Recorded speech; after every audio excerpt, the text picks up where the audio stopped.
Bonjour à tous, je suis ravi d'être avec vous. Quand je suis arrivé ici, je me suis dit, mais c'est une église, c'est un amphi d'étudiants ou bien on fait la fête ici? Je crois qu'on fait la fête, surtout.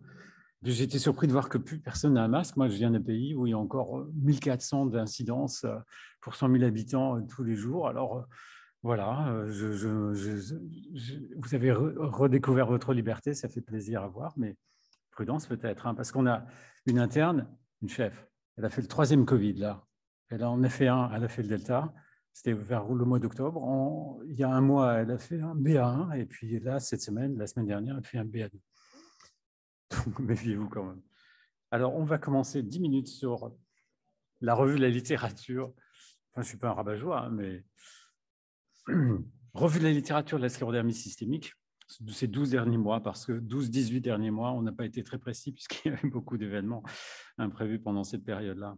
Alors, ce qui a retenu mon attention, c'est surtout des données thérapeutiques. Vous connaissez cette publication, le nintédanib, inhibiteur de tyrosine kinase dans la fibrose pulmonaire. L'étude SEN6 a bien montré que si on avait l'originalité de ce travail, c'est que tous les patients étaient des patients sclérodermiques, qu'ils soient localisés ou limités ou diffus. Et ils avaient 7 ans, ou moins de 7 ans d'évolution de la maladie. Ça, c'était une caractéristique. Et puis 10% ou plus d'atteinte du parenchyme pulmonaire. Donc, on a pu mettre beaucoup de patients finalement dans cet essai thérapeutique et il est positif, c'est-à-dire qu'on freine la dégradation des volumes pulmonaires. Donc, cette étude, vous la connaissez, ça a permis au nintédanib d'avoir une AMM européenne, dont la fibrose pulmonaire de la sclérodermie. Et à l'ACR, j'ai été attiré par cette donnée qui n'est pas encore complètement publiée. Les fibroses pulmonaires, chez les patients sclérodermiques, il y a des facteurs de risque de progression rapide de cette fibrose pulmonaire. Par exemple, lorsque la sclérodermie évolue depuis moins de 18 mois, par exemple, lorsqu'il y a un syndrome inflammatoire, par exemple, lorsque le score de Rodnan est élevé. Et si on voit dans cette analyse post-hoc et de ces sous-groupes, on voit que dans les formes finalement à haut potentiel évolutif, c'est peut-être là que le médicament est le plus efficace ici. Les patients qui à l'entrée, et tous ces patients avaient donc une sclérodermie moins de 3 ans, voire 18 mois d'évolution, c'est dans ces situations-là que le différentiel est le plus important, que le médicament est capable de freiner le plus la dégradation des volumes pulmonaires. Vous voyez, le score de Rodnan de 18, et ici, les patients ayant une évolution depuis moins de 18 mois par rapport aux premiers symptômes orgrénaux. Et la publication est sortie, mais incomplètement ce mois-ci. C'est toujours l'analyse post-hoc sous-groupe de l'étude SEN6, donc que les patients sclérodermiques, qui donc ont été séparés selon le profil de leurs anticorps, s'ils étaient topoisomérase positifs ou négatifs, ou s'ils avaient un score de Rodnan à moins de 18 ou à plus de 18. Et ça ressort ici, en tout cas sur l'évolution de la dégradation, il y a un petit peu plus de bénéfices en termes de réduction de la perte des volumes pulmonaires lorsque le score de Rodnan est à plus de 18. Ils ont fait aussi une analyse de sous-groupe, mais ils n'ont pas fait figurer selon la même manière en fonction du caractère limité ou diffus de la sclérodermie. Il n'y a pas de différence significative. Donc, ce médicament, il faudra qu'on le positionne bien dans notre stratégie thérapeutique future de la fibrose pulmonaire, de la sclérodermie. Vous connaissez aussi l'étude INBUILT. L'étude INBUILT avec ce même médicament de nintédanib, qui là, dans une étude un peu différente dans sa présentation, parce qu'il y avait peu de patients sclérodermiques, 39 sur plus de 600 patients, mais tous avaient une PID progressive. Et cette notion de progressivité est aussi une notion intéressante que je voulais vous soumettre à réflexion parce qu'on va sans doute modifier le PNDS dans ce sens, c'est-à-dire une perte relative de la CVF d'au moins 10% de la valeur absolue sur 24 mois, ou alors une perte de 5 à 10% sur les 24 derniers mois et une aggravation soit des symptômes respiratoires, soit de la fibrose au scanner. Donc là, le médicament semble encore plus efficace quand la PID est progressive pour freiner la dégradation. Mais il ne faut pas attendre une amélioration. Cette donnée, donc, était intéressant de savoir dans une grande cohorte de patients sclérodermiques combien était progressif, combien était évolutif.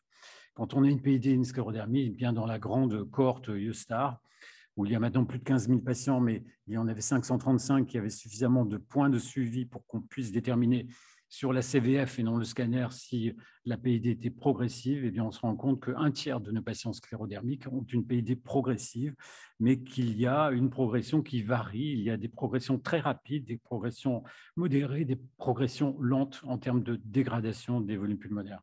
Et il y en a qui sont stables dans le temps, il y en a qui sont améliorés dans le temps. Alors, tout ça ne tient pas compte des stratégies thérapeutiques qui ont été données, c'était trop complexe à analyser.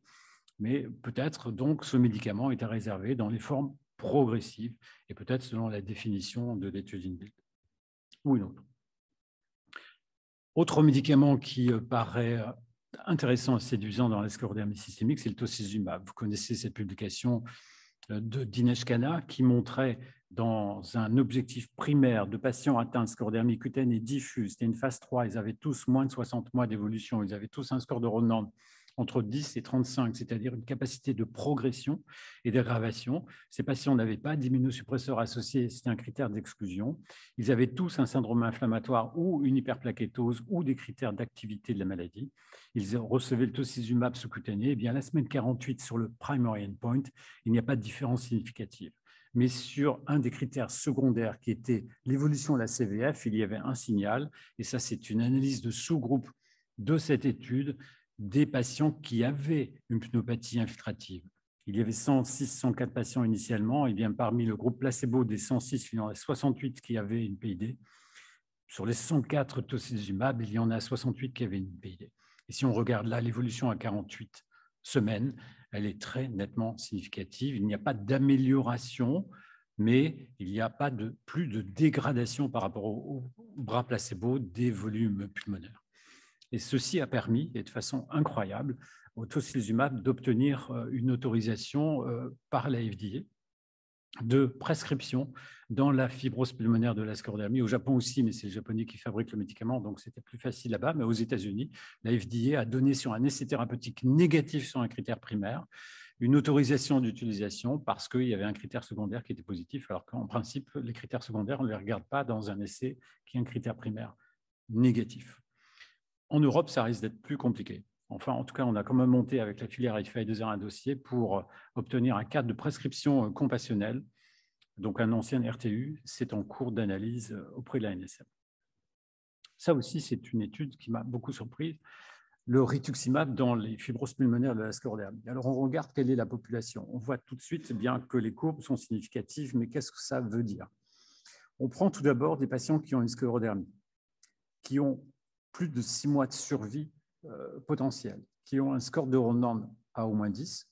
Et si on regarde la répartition de la population, bon, on voit tout d'abord que c'est un essai randomisé avec une petite cohorte, 28 dans le groupe rituximab, 26 dans le groupe placebo. On voit qu'ils ont mélangé des sclérodermies cutanées diffuses et limitées. Il y a 82-85% de cutanées diffuses, donc il y a 18 et 15 de formes limitées. Aussi très intéressant, c'est la durée d'évolution en mois de la sclérodermie. Ils n'ont pas pris que des sclérodermies récentes. Vous voyez que c'est 58 mois de médiane ou de moyenne, avec des extrêmes qui vont jusqu'à 248 mois. Et le score de Rodnan est en moyenne 15 et 14. Eh bien, si on regarde ici, c'est l'effet sur le score de Rodnan, alors que je clamais depuis plusieurs années que le score de Rodnan était mort en primary endpoint. Eh bien, voilà un essai thérapeutique qui montre que le score de Rodnan peut être significatif et peut-être encore un critère primaire significatif dans un essai thérapeutique. Il est donc démontré que le rituximab peut freiner la dégradation de l'atteinte cutanée. Il améliore le score de Rodnan, plutôt. C'est la courbe rouge. Si on regarde maintenant sur les volumes pulmonaires, eh bien, on voit que le rituximab semble maintenir les volumes pulmonaires tels qu'ils étaient au départ, alors que dans le bras placebo, il y a une dégradation des volumes pulmonaires. Il y a donc peut-être une place de rituximab chez certains patients atteints de sclérodermie sur le plan cutané et sur le plan pulmonaire. Mais lesquels? Eh bien, c'est sorti aussi il y a 3-4 semaines dans Rhumatologie. C'est une analyse de sous-groupes. On va essayer de réfléchir et de comprendre ces courbes. On voit tout d'abord que c'est des sous-groupes de patients, des sous-groupes de patients qui étaient des petits groupes. Vous vous souvenez, 28 et 26. Ils ont fait des sous-groupes quand même. Mais ils comptaient au moins 5 patients. pour qu'on puisse faire une analyse statistique, il fallait que chaque sous-groupe compte au moins 5 patients. C'est l'évolution sur le score de Ronan. On n'a pas les données dans ce travail sur l'évolution de la CVF, mais ils estiment qu'on peut peut-être extrapoler, mais voyons. En tout cas, l'efficacité du rituximab semble être la meilleure sur le score de Ronan, avec ici une diminution du score de Ronan assez importante, puisque ça va jusqu'à 10 points, ce n'est pas du pourcentage, c'est des points, alors que dans le bras placebo, ça se dégrade, le score de Ronan augmente. Et bien dans ce sous-groupe-là, c'est le sous-groupe des patients qui ont des CD19 encore positifs dans leur sang et à au moins 57 par microlitre, et un score de Ronan à 17 au moins. Ici, B, c'est un peu moins bien. C'est les patients qui ont encore des CD19 à au moins 57 et un score de Ronan à moins 17 et un SPD level. C'est une protéine de surface qui est un biomarqueur reflétant l'intensité de la fibrose pulmonaire, mais aussi cutanée. Eh bien, ce marqueur sanguin, s'il est élevé, on a aussi un espoir d'efficacité.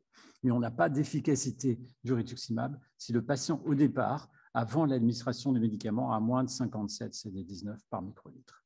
Donc voilà comment, sans doute, il faudra faire le tri dans nos patients qui ont une évolutivité cutanée, qui ont une évolutivité pulmonaire et pour lesquels on pense que le rituximab peut apporter un bénéfice. Il faudra les trier en fonction du taux de CD19 et du score de Ronan.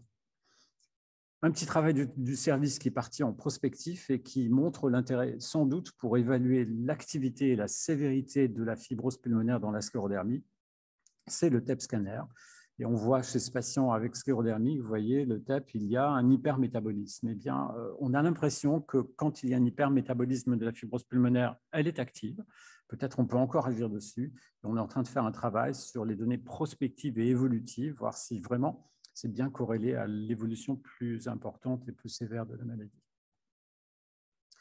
Ce papier-là, on n'aura pas le temps de le détailler, mais il va sans doute modifier le PNDS. C'est un travail qu'on a fait avec Alain Lescoa pour repositionner la stratégie de prise en charge de la PID dans la sclérodermie systémique en fonction que la PID soit extensive ou limitée. Et puis, on a mis là les nouvelles stratégies thérapeutiques avec notamment tocilizumab, le rituximab, et on va travailler pour modifier le PNDS là d'ici au mois de juin et refaire une soumission à la Haute Autorité de Santé avec cette nouvelle stratégie intégrant ces nouvelles molécules. Et puis le dernier papier qui a attiré mon attention et qui est un papier majeur dans l'hypertension pulmonaire de la sclérodermie, c'est le sotatercept. Le sotatercept, c'est une molécule de fusion, c'est une FC-IgG1 qui a fixé le récepteur pour l'activine. L'activine est une molécule profibrotique et qui active le fibroblast. Et pour la première fois, on apporte le concept que peut-être on peut traiter une hypertension artérielle pulmonaire qui est une microangiopathie proliférante par un antiprolifératif. On n'avait jusqu'ici que des vasodilatateurs qui amélioraient l'index cardiaque et réduisaient les résistances vasculaires pulmonaires. Eh bien, ce médicament a été testé dans une phase 2 qui a rassemblé 116 patients avec hypertension pulmonaire du groupe 1. Il n'y en avait que 17 qui avaient une connectivité, mais quand même. Ce qui était très intéressant, c'est que tous les patients qui ont été rentrés dans cette étude étaient en monothérapie ou en combothérapie et certains en trithérapie. C'est-à-dire qu'on peut avoir un traitement qui associe les ERA, les PD5 inhibiteurs et puis les prostacyclines ou les agonistes des récepteurs et rajouter cette molécule-là parce qu'elle agit sur une voie supplémentaire. Et si on regarde ce que donne l'évolution à 24 semaines, et c'était le critère primaire, c'était le cathétérisme cardiaque droit et les résistances vasculaires pulmonaires, eh bien, on voit que dans le groupe placebo, les résistances vasculaires pulmonaires n'ont pas baissé à 24 semaines, alors que dans le groupe 0,7 ml par kilo, c'est des sous-cutanés toutes les 3 semaines, donc c'est très facile à administrer. On avait un gain de 255 DIN. 255 DIN, c'est à peu près 3 unités Wood, donc c'est considérable quand même. Un bénéfice notable chez des patients qui avaient déjà un traitement parfois maximum à 24 semaines, avec aussi un petit bénéfice sur le test de marche. Eh bien, cette molécule est très, très, très prometteuse, avec une bonne tolérance globale, parce qu'il y a une petite toxicité médulaire avec quelques thrombopénies. Un seul patient a dû arrêter le médicament pour une thrombopénie qui est restée modérée, mais sinon, c'est toujours bien toléré. Donc, très prometteur cette molécule. L'essai thérapeutique de phase 3 est en cours. En fait, le recrutement est terminé. Tellement il y a eu un engouement dans le monde, en 3 mois de temps, la phase 3 a pu recruter tous ces patients. On attend avec impatience les résultats de cet essai thérapeutique. Merci pour votre attention. J'ai consommé mes 10 minutes.